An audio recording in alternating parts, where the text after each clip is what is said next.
There you are. We're some energy. Let's get it started. Should we start with a quick round of intro?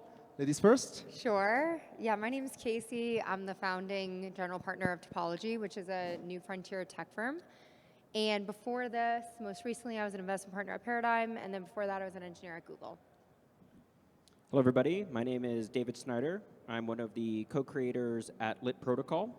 It is a distributed key management network that currently manages about $110 million in assets. And as of late, we've been building a lot of tooling for AI agents such that agent runtimes can transact on behalf of users while providing guardrails and keeping agents unruggable, so to speak.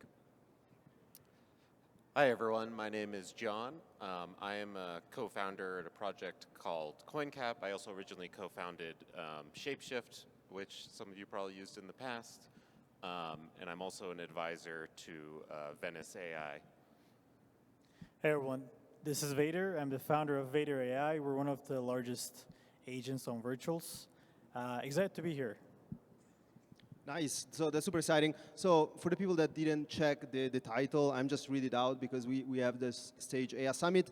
So this panel is all about kind of transitioning from the kind of like the acceleration between decentralized, how we're balancing efficiency, and how we get to kind of like end user and decentralization infrastructure. So I just want to ask a quick question, like where is this kind of like the state, where are we today, and what are the gaps do you see right now around this landscape?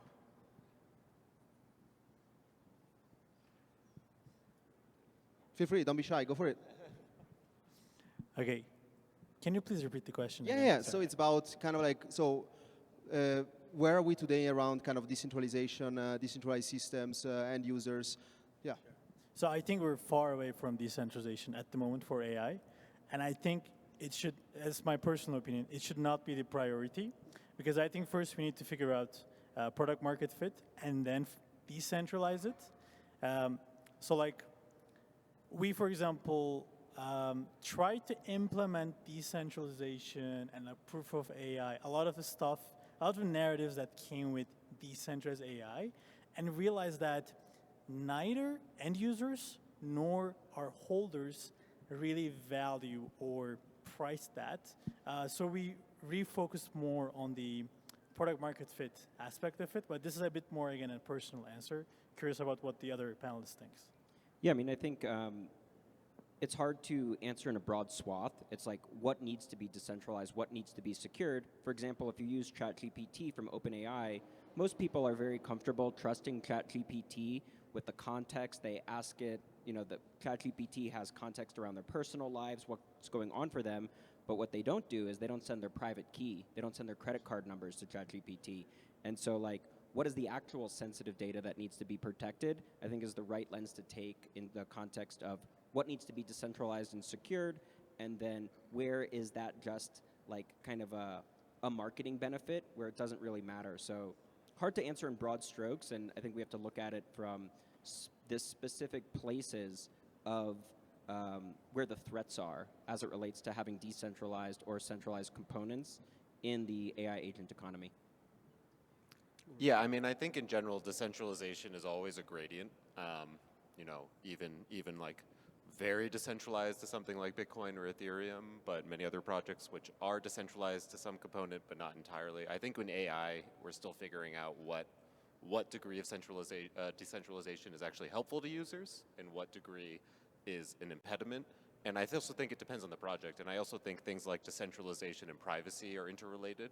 And privacy actually matters a lot, in my opinion, in AI. And this is something I think a lot of projects are looking at, especially things like Venice, of how do we actually get the benefits of AI without giving up all of our data. And I think that's very related to what degree decentralization can actually bring benefits to users. Yeah, this is actually a good point. Like, where are the trade-offs that you guys see right now building around kind of like AI ecosystem that you see either going in the right direction or not in the right direction? I don't know, you have some personal opinions. What are the trade-offs that you guys had to do?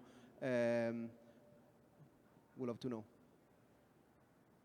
Yeah, I mean, we've definitely built with at Lit Protocol this distributed key management network. We've built with a user-controlled view from the start. I think on a more macro level, I've been really impressed with the work of what the MotherDAO team has done with lit protocol encryption and recall network, formerly Ceramic and Tableland, in the context of making decentralized memory for agents.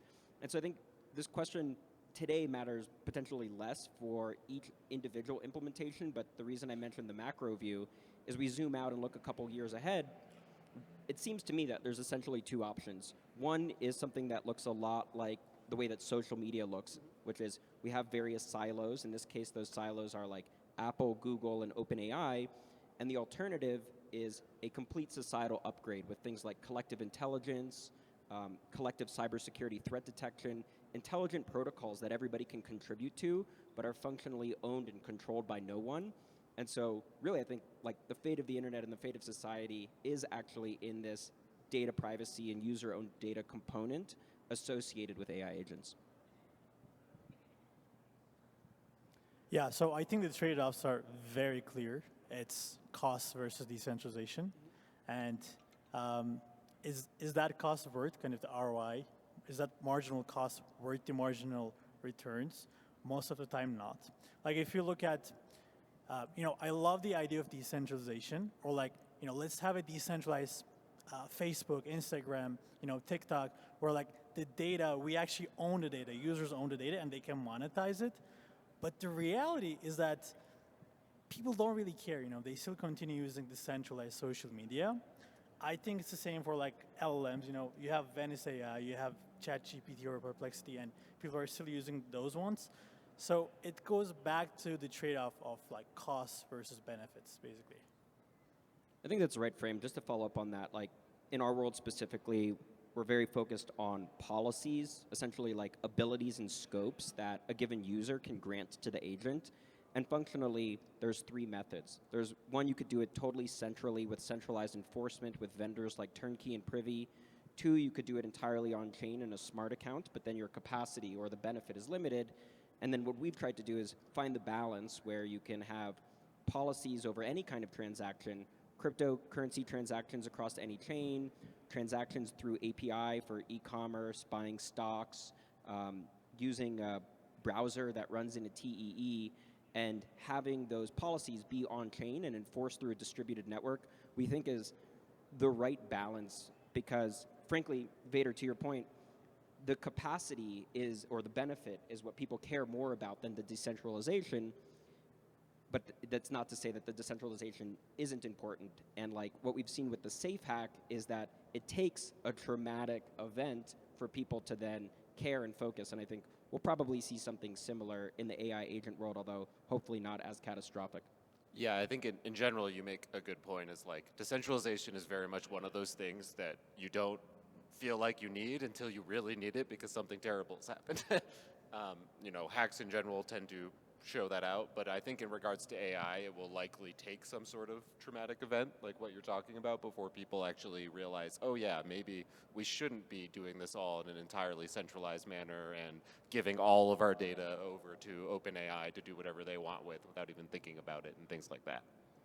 I think, just to add on, like that will definitely happen, but then we will go back to default. Just like, what happened with the elections, with like Facebook intervening, and then there were a lot of talks, we should not use WhatsApp anymore, we're gonna use Signal, and then, everyone's still using like WhatsApp or like these like centralized stuff. So despite agreeing with you, I wish it would happen, but I don't think it's gonna go to decentralized. Yeah, I think it's a gradient. It doesn't have to be 100% decentralized or 100% centralized. I think there are aspects of decentralization that we can build into AI that are actually beneficial, and I appreciate the projects that are working on that, but to your point, that doesn't mean that the masses are suddenly going to start caring about it. So, but that doesn't mean it's not useful, just in the same way as like many people in the early days of Bitcoin did not necessarily understand the benefit of decentralization, but over 15 years we realized that like if Bitcoin was decentralized, that would be a very bad thing and it probably still wouldn't exist. So there will be AI systems that get built that probably won't be able to be built without decentralization or won't continue to exist without decentralization. And so for those things it will be really important, but that doesn't mean every single AI app or every LLM or every AI application has to be that way. It depends on what the goals are. I mean, the only things I want to say also, like users mostly care about speed and simplicity, right? I don't know, what is your opinion on that? Because I'm also asking myself which are the main use case that we see around kind of subcategory of AI where there will be some trade-offs around that. I don't know, what's your experience? Yeah, I'm curious on Casey's thoughts here. On the trade-offs? I mean, in general, like, what, because you probably talk to more founders than we do. Like, how are they thinking and how are they kind of managing this? I think that decentralization is changing so much right now with the government. Like, I just can't even stress that enough, how different it is and how different of a situation we're in. There's like a few reasons, I think, over the course of the last few cycles, people decentralize things. Like, one thing is privacy, but that's not synonymous with decentralization at all. Like, you can be centralized and private, and I think like OpenAI is already trying to fulfill that whole, and we're gonna see if that comes to fruition in a way that society trusts, but that's one thing. Another thing is regulatory arbitrage, which historically has been a really interesting thing and maybe is not interesting anymore. And then there's like this third bucket in my mind of why people decentralize things or founders decentralize things, which is more of like an ethos of ownership and power and all of that, which still holds true. And I think like, I mean, I just kind of painted 3 pillars. I just think now founders are relying less on the regulatory arbitrage is even a reason to do this. I also see a lot of like traditional AI people now coming into crypto because they think with the regulatory landscape cleared up, it actually is less of a risk to them to go into the space. So they have like a philosophical alignment and they feel they can express that without the possibility of going to jail.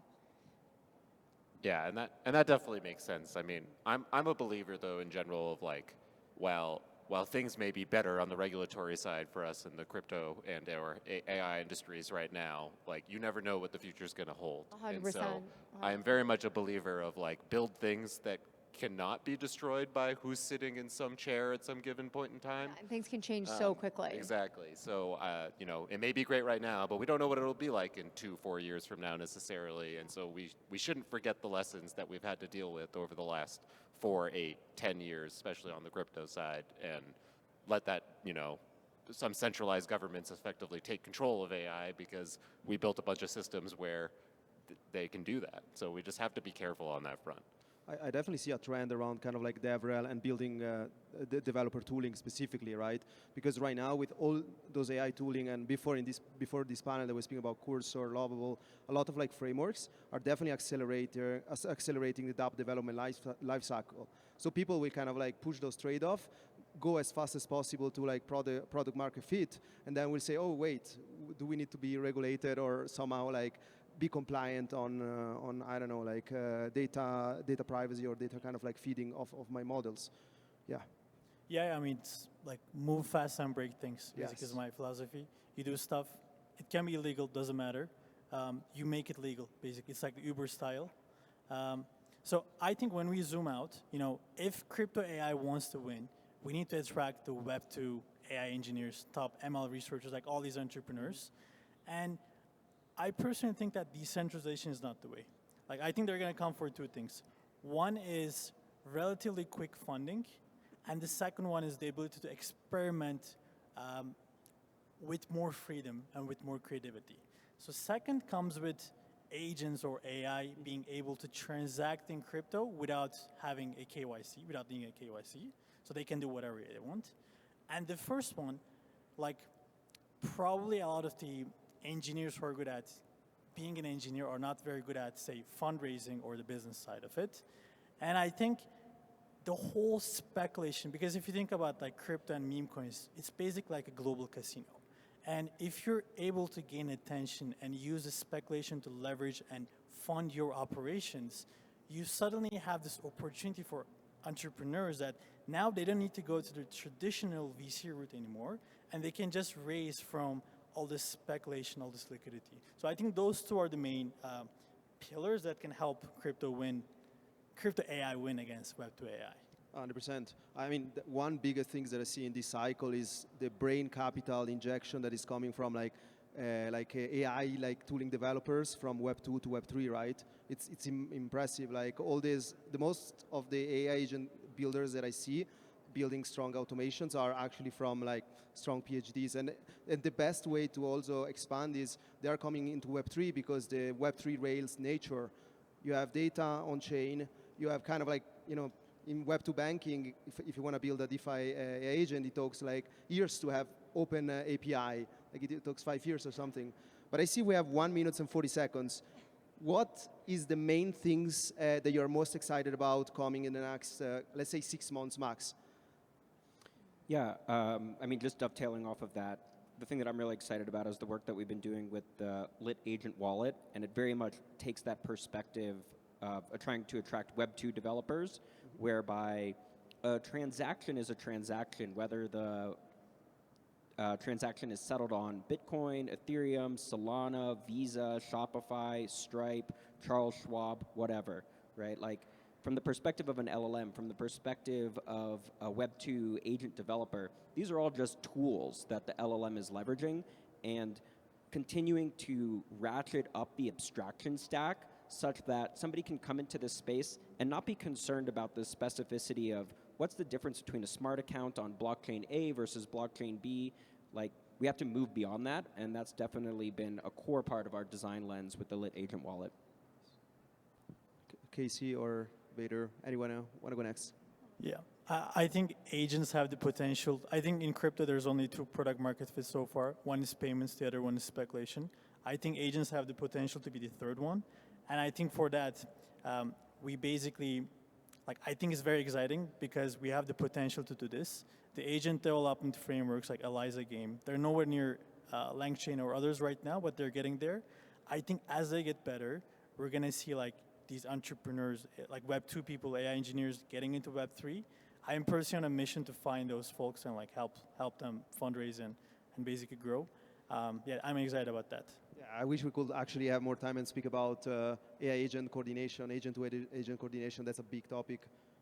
You want to go next? Yeah, I think in general I think just the intersection of crypto AI in general, it's kind of become a meme, but at the same time, there's actually a lot of interesting applications that can be built off of that. And I'm really interested to see what consumer applications we can do on this crypto AI crossover, whether it's on, actual crypto-related apps, whether it's games, whether it's other types of applications that are facing the user. I think that's where there's just a ton to be explored, and we don't have a ton there yet. I think agents in general, again, are very interesting, but the actual applications of what we can do with this thing is what excites me over the next number of years.